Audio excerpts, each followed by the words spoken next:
I lived completely isolated for almost a year and never knew. I had worked construction for the better part of my 20s before the accident.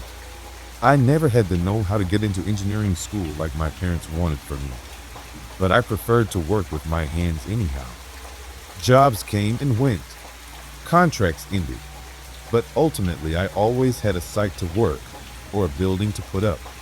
When the Whitlam Hawthorne Group offered me a foreman position for the construction project of their new headquarters, I accepted in a heartbeat. Job security from a company like WHG, with a salary I'd only dreamed of and benefits to match? I thought it would be stupid not to accept. The foundation had barely been poured on the site when the collapse happened. No one knew who exactly was to blame, whether it was the surveyors, the engineers, or just some freak accident. But those of us caught in the rubble only had the parent company to point our fingers at. 3 men dead and 13 injured was apparently a serious enough legal threat that Whitlam Hawthorne opted to offer us each a generous settlement outside of court. You can judge all you want that my silence was bought, but 6 zeros on a check would buy yours too. In addition, they also offered me a systems job I'd be able to work from home, and even a reduced renter's rate at one of their apartment complexes, in a unit that would accommodate the wheelchair I'd be confined to the rest of my life. Until then, I didn't even know that they owned any residential properties, but the complex looked decent enough on the pamphlet they sent me. After all, I certainly couldn't live alone in my current 4th floor apartment anymore. I moved in near the beginning of February last year. I won't lie, the adjustment to everything at once hit me a lot harder than it should have. Overnight, I had gone from working outside every day to being restricted to a wheelchair I had no intuition for using, and being stuck inside all day long. My hard hat and boots swapped for a work laptop and a filing cabinet. The depression caused by my new situation was only worsened when I got settled in. It was embarrassing how little I owned that would still be practical given my new lifestyle. So it didn't take long for the movers to bring everything over. I was moved in less than a day after I got out of the hospital. The apartment was a 1st floor unit for obvious reasons. The 2nd and 3rd floors each had units with patio balconies that extended an outcrop over my minuscule, fenced-in yard. As a result, the already tiny windows in my living room barely got any sunlight during the day. Off to the side of my living room, I had a kitchen with lowered countertops and extended storage space on the lower shelves. My bedroom was spacious, with a wheelchair-accessible closet and a roomy attached bathroom. I wish I could say I was thankful, but the accommodations only reminded me that I'd never live the same life again. Please don't get me wrong, I'm absolutely not one of those guys who sees disability as something that makes someone lesser. My aunt was a wheelchair user when I was growing up, and I had an older brother with special needs. Both of them had my respect for as long as they'd lived, but both of them had died because in one way or another, they depended on something that couldn't be provided for them. In her old age, my aunt fell out of her chair at home one day and didn't have the arm strength to crawl back up or reach the phone. The medics said that her pets had begun to eat her even before she died. My brother ended his own life because my parents refused to get him the help he needed. I still won't talk to my family for that. And now, after almost 30 years of independence and ability, it seemed as though every one of my prospects was ripped from me, and I was entirely dependent on the company that had caused it. In short, I was very, very bitter. In June of that year, it was as hot as it had ever been in my state. By then, I'd settled into a dull routine wake up, do a few arm exercises before I showered, eat breakfast, and then try to get some work done before lunch. What I did could barely qualify as work, but it seemed like the company thought it would be better to have me under NDA and payroll than risk me suing. Once lunch came around, I would check my fridge for groceries and add what I was running low onto my weekly mobile delivery order. It was so much easier to have someone else leave groceries at my front door than to find a way to actually get to a supermarket. I'd found a routine where I honestly never had to leave the apartment. I avoided human interaction those days, so it was easy to stay inside. The only voices I heard for months were my neighbors. From what I could tell, I lived underneath a married couple that never stopped fighting, and in the unit next to me, there was an older woman with at least a couple more cats than our lease allowed. On one particular morning mid-June, as I got out of the shower and dried my head, I opened my eyes to find that the power in my apartment had suddenly gone out. It was inevitable everyone on the block had to have their AC units on blast. I finished drying off, and for the first time since I moved in, rolled over to the curtained sliding door attached to my living room and went out into my small yard, where I knew I'd find the breaker box. The outside air was hot and heavy, and as I watched my toes brush against grass that they couldn't feel, I noticed that without the noise of these units running outside, it was very, very quiet. Not even the sound of insects or birds filled the morning air. And for a moment, I let the morning sun rest on my face before it would rise behind the patio overshadowing my yard. For as short as it lasted, the peace that overwhelmed me was blissful. The silence was interrupted by the sound of a sliding door from above, creaking wood, and the sound of footsteps, followed by the familiar arguing voices I'd grown painfully accustomed to. "If you don't want to fix it, then I will." The wife's voice grew louder as she moved above me. I never said I wouldn't do it. I said give me a damn minute to put my shoes on. "Why do you always?" I zoned out as their arguing continued above. Even the briefest joy was fleeting, I thought as I opened my own fuse box and flipped the breakers. I heard my AC unit were to life from outside my fence, muddying the soundscape once more with its mechanical whine. At least it drowned out the arguing above. As I struggled to figure out how to will back over the lip on the sliding door, I heard the arguing stop, and the couple's sliding door slide shut and close above me. I managed to get back inside and hoped I wouldn't have to go out again anytime soon. I'm ashamed to admit that was the last time I went outside for months. I'd gotten no contact with the rest of my family years ago, and what few friends I had lived out of state. I had no reason to go out anymore, so the summer's heat paired with my depression only forced me inwards. Wake up, shower, eat breakfast, work all day, sleep. Even the arguments upstairs and the occasional meow from the unit next to me became monotonous. I drowned as much of it out as I could. The same voices, the same fights, the same cats misbehaving, day in and day out. In fact, as much as I tried to ignore it, sometimes I couldn't help but listen in. The woman who lived above me, whose name I gathered to be Claire, was seemingly unemployed. She rarely spoke unless it was to accost her husband for wrongdoing or to complain. Her husband, whose name was Jackson? Jason, maybe? He seemed to have some anger issues, but seemed more defensive than aggressive. Cold and distant paired with irritable and sensitive. A perfect storm. I never gathered the cat lady's name. Instead, I became very familiar with Greta, Priscilla, and Tom. Every day, the woman would try to quiet Tom for crying too loud for food.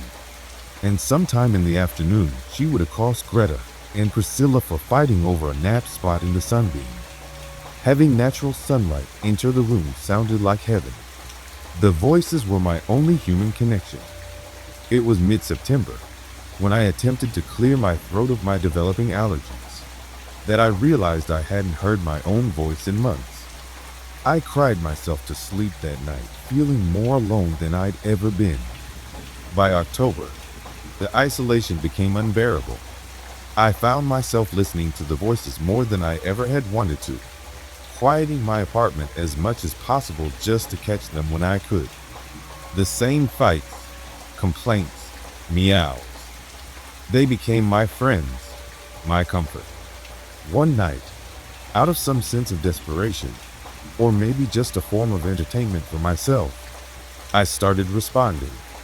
It wasn't much at first, just a quiet whisper in response to Claire's complaint. When I heard her hiss, "You never listen to me," I whispered, "I'm listening." When Jackson, or Jason, or whatever his name was, sighed and muttered, "Christ, I can't do this," I chucked and stuttered out a quiet, "Me neither." I don't know why I kept it up. Maybe just to hear my own voice.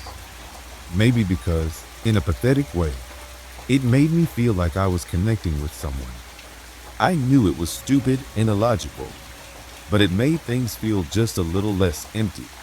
It became a kind of game for me. Each night, I sat in the dim light of my apartment, sipping from one drink too many, and I listened. I let their words become ours. The fights, the meows, the mild chit-chat. When Claire snapped, "You never take me seriously anymore," I whispered, "Of course I do." When the old woman called out to Tom, scolding him for knocking something over, I grinned and mumbled, "Bad cat." It was more than a game. It was all I had. Then, about a week after I'd started, I noticed it for the first time. Claire had just shouted, "For once in your life, admit that I might be right." I responded instinctively, "Why should I when you're wrong?" Before I could finish my words, from above, her husband's voice exclaimed back to her, "But why should I when you're wrong?" I paused. For a minute or so, I sat intently listening. I knew her words had sounded familiar, but had I heard them have the same argument before? I brushed it off at first. Of course it sounded familiar. I'd been listening to their fights for months. I'd probably heard them bring up the same talking points 100 times, often enough that subconsciously, I probably just knew what he was likely to say. But then, the next day, it happened again. "Is it that hard to get my car's registration done? I've been overdue for almost a week," Claire snapped. And I knew for a fact that I had heard that before. Not just something like it. Those exact words, in that exact tone, in that exact order. That in itself could have been explainable, except the first time I'd noticed it had been in August. Her registration hadn't been expired for a week at this point. It had been almost 2 months. I turned off my AC and listened harder. My heart thumped against my ribs. If it's no big deal, why can't you go get it done for me? There. She'd said that part too, I thought. I swallowed and realized my mouth had gone dry. My palms beginning a cold sweat as I grappled with the feeling that they'd done this all before. Many times. Coincidence. That's all it was. Maybe their fights really were that predictable. I told myself to ignore it, but I couldn't. That night, I lay awake in bed, staring at the ceiling, my ears straining to pick up what was being said above me. I tried to convince myself I was just being paranoid, but something felt wrong. That next day, I kept notes of what little I could hear around me on my computer. In the past, I paid little attention to what was being said and when, but on that day, I was meticulous. I kept every fan off. I didn't run my laundry. I skipped my shower. I did everything in my power to keep my home as quiet as possible to maintain the ability to transcribe every word being said. From the old woman next to me, 8:15 a.m. "Oh, Tommy Tom, be quiet. I fed you already." From upstairs, 8:17 a.m. Claire on the phone. "Yes, he left for work." "No, it'll just be me here until he comes home for lunch." 12:32, upstairs again. "Jason, I told you not to slam the front door when you come in. You scare the hell out of me every time." All throughout the day, anything that I could struggle to make out, I made note of. The next morning, I awoke earlier than usual. I had my notes, and I had some time, so I showered and made my way to the middle of the apartment to listen once again. I sat eagerly waiting, checking my watch and waiting for signs of life. Then, from the apartment adjacent to mine, at exactly 8:15 in the morning, the woman began to speak.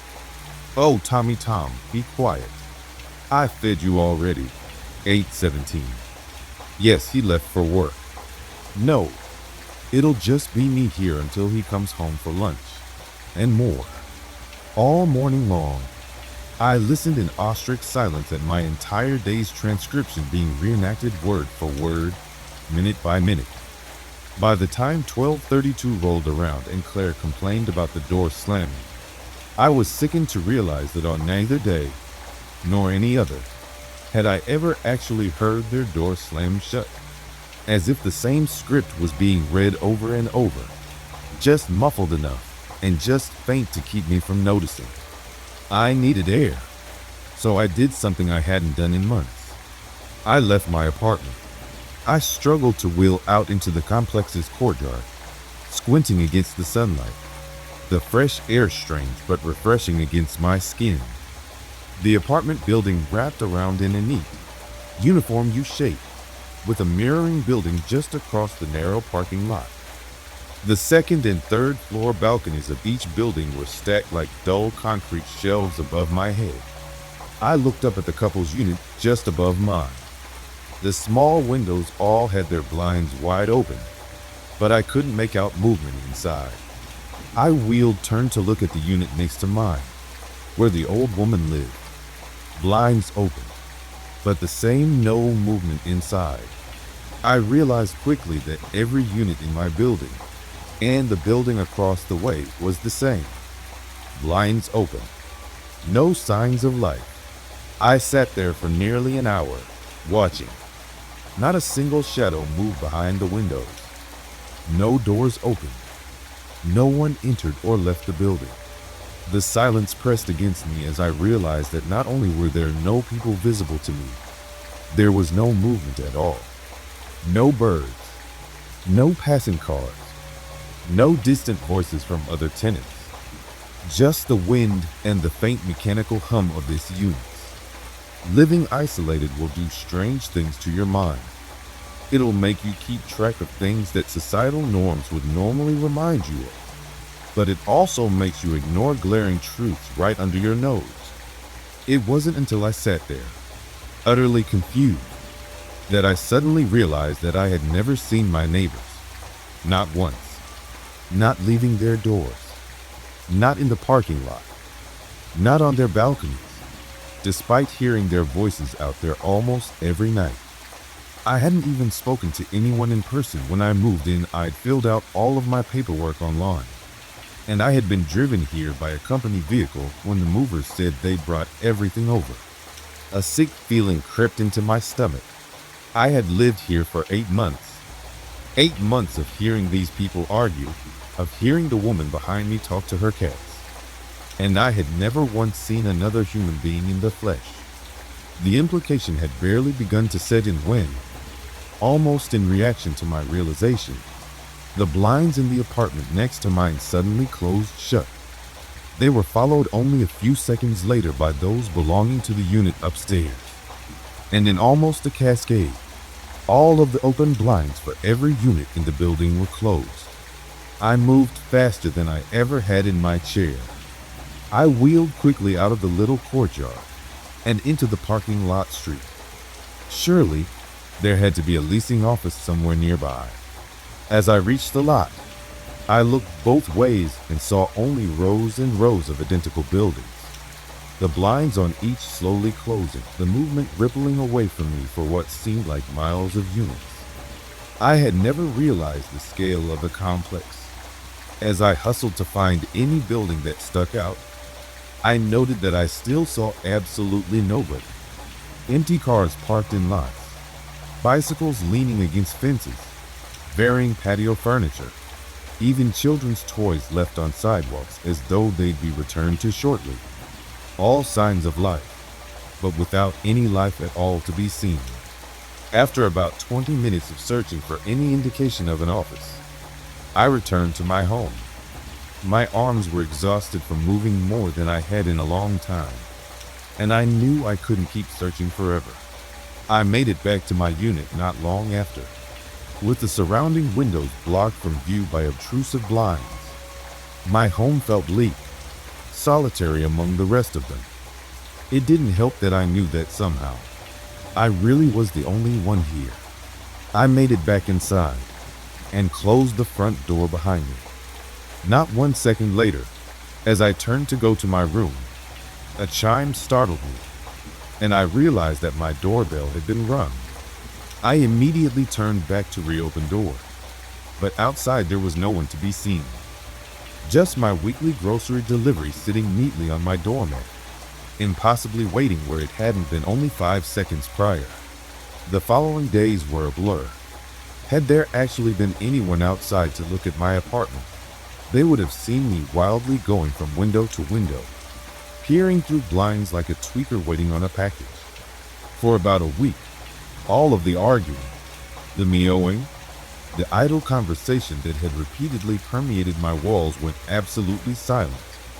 Whatever was going on, it caught wind of my curiosity and stopped, as though to gather itself and prepare.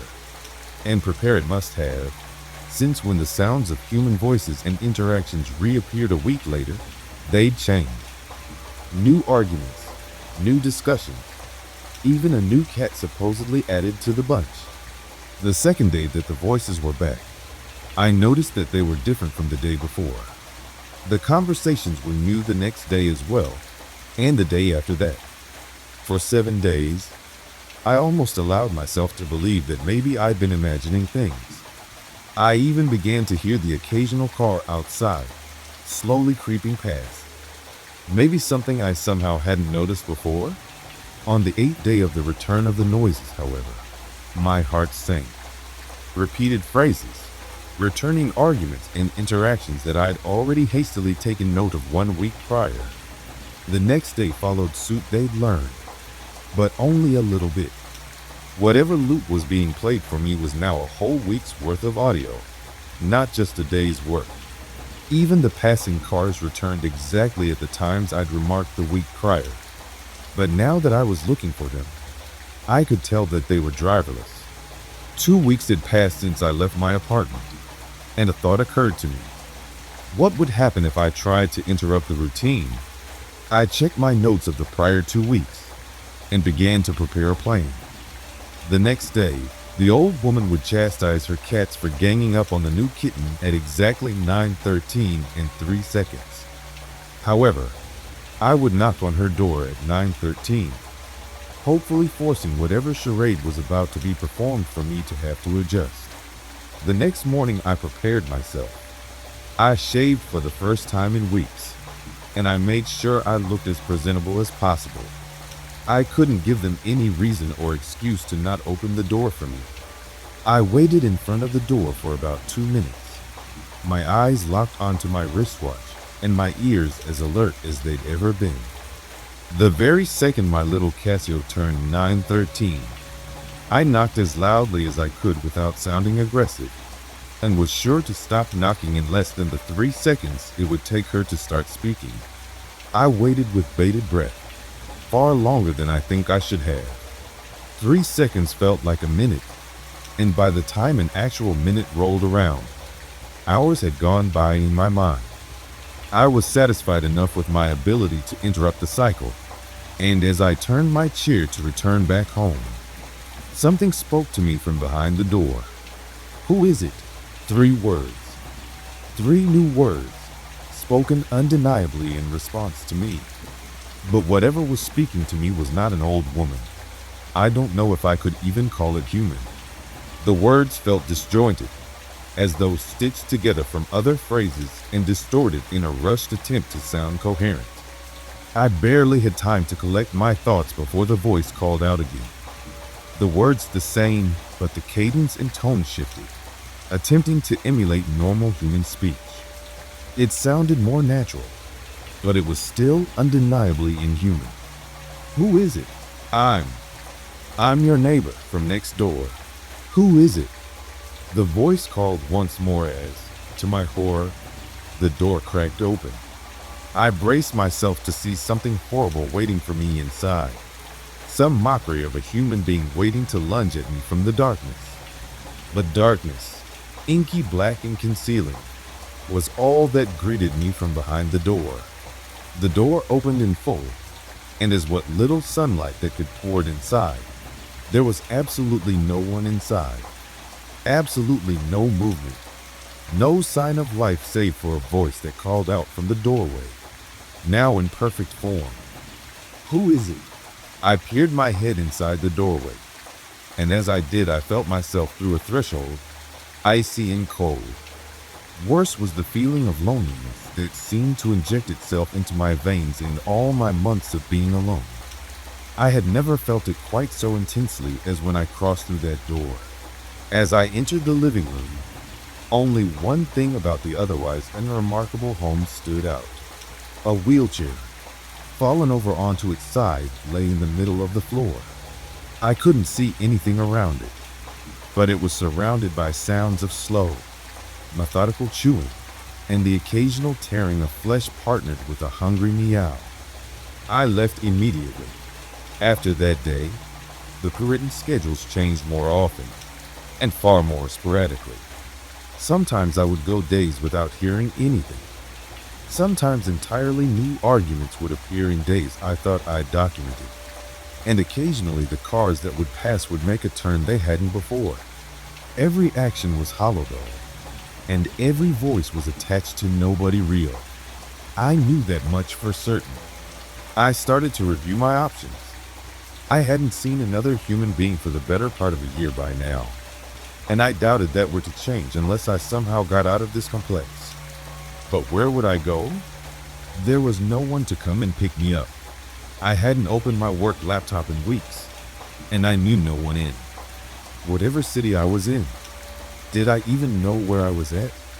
I vaguely remembered the offer after the accident, and the company men coming to get me from the hospital, and my mind struggled to remember the actual order of events that led me to living there. The more I puzzled it over, the less it made sense. As far as I could piece together, I had been in the accident, and some suits had visited me in the hospital when I woke up. They explained vaguely what happened, and that the company wanted to avoid legal troubles. So they passed me over the check and the new job offer, as well as the pamphlet for the apartment. I remember signing my leasing information online from the hospital, and then I remember being brought here directly from there. Had it been that immediate? Had I been in such a daze I didn't recognize the strangeness of the situation? My thoughts were interrupted by a knock at my door. Not a doorbell, a knock. 3 solid knocks, echoing through my apartment. A chill ran as far down my spine as I still had feeling, and I slowly began to will myself towards the front door. I stopped in the kitchen to grab a knife on my way. Who's there? I asked, my voice tinged with panic. There was no answer for a moment. Then, softly and meticulously from the other side, I heard my own voice, broken and stitched together, call back to me. I'm your neighbor from next door. I flung the door open, brandishing the large steak knife out into the open air. I couldn't see anyone in front of me, but I knew that something was there. I sat, wildly swinging the knife in front of me, and the voice called again from right in front of my face. I'm your neighbor from next door. There was a shimmer in the air, a glint of sunlight, a distortion outlining a shape that was unambiguously humanoid, and it was entering the threshold of the door, slowly creeping towards me. This was my only chance. With all the strength I could muster, I hurled the knife towards the no one in my entryway, and as it passed through the glimmering shape, I knew so could I. I pushed myself towards the no one, and as I entered its form, a cold I'd only ever felt once before shot through my veins. The icy sting sought to freeze me in place, and the empty solitude that pressed in around me should have taken all the steam out of me. But I didn't let it. I could feel it now. It was real. It could be escaped. I made my way through the form, and looked back as it turned towards me, its non-existent unbeing making haste to attempt to swallow me up once more. I was faster than it though, and as I turned the corner out of the courtyard into the street, I forced myself to ignore the burning of my arms and kept pushing myself onward. As I rolled as fast as I could, I looked at the identical buildings surrounding me. Through every blind, through every cracked door, there was nothing and no one watching me. I felt eyes, hungry and jealous, piercing me from all sides. No one was trying to keep me here, but I wouldn't give it the satisfaction. I caught glimpses from my peripheral vision of glimmering nothings, clambering out of doors and emerging from parked cars. I felt chills run through my body once more as I must have passed through a group of them, their arms outstretched attempting to grab me. Whatever they were, or weren't, I don't think they could touch me, but I could feel them. More and more of them piled out of front doors, sprinting towards me. The air around me began to ripple as they amassed in numbers. It reminded me of waves of heat emanating from the roofs of cars under the summer sun. No one's fingers clawed at me as I pushed through thousands of them. Voices crackled, warped, stitched together nonsense, surrounding me with their fractured cries. After what felt like eternity, through the shimmering crowd that wasn't there, I saw what I'd been longing for, the end. I had reached the edge of the complex. It wasn't anything special as far as I could tell. No barrier or wall that would hinder my escape. I pushed myself harder and faster than my exhausted arms should have allowed. But every icy claw that passed through my blood renewed my vigor. The moment I crossed the threshold, the screams collapsed into silence. The air behind me felt full. No empty, frozen fingers. No warped voices. No nothing. I didn't dare look back though. Not yet. I looked out ahead of me and had never been more relieved to see a $shit general in my life. I cried sweet tears of joy when I laid eyes on a struggling jogger. Fat, sweaty, human. I rolled over the crosswalk and came to rest at the bus stop across the street. I finally let my aching arms rest, and they collapsed to my sides. I sat for a moment, tears rolling down my cheeks and reeking of sweat and body odor. I must have looked insane even to the scraggly homeless man that sat on the bench, but Elle didn't care. He would never know it, but I loved him simply for being there. I eventually found my strength and wearily turned my wheelchair towards the complex that had entrapped me for a year of my life. I don't think I'll ever be able to explain what I saw.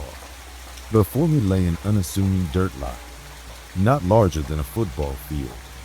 Unattended construction equipment lay dormant, and a porta potty lay toppled and vandalized in the back corner. Surrounding the perimeter of the lot was a chain-link fence. A land development sign stood at the perimeter, its red letters crisp and clean, as if freshly posted. Beneath an artist's rendering of a sleek new building, the words, "Coming soon, Whitlam Hawthorne Research Complex."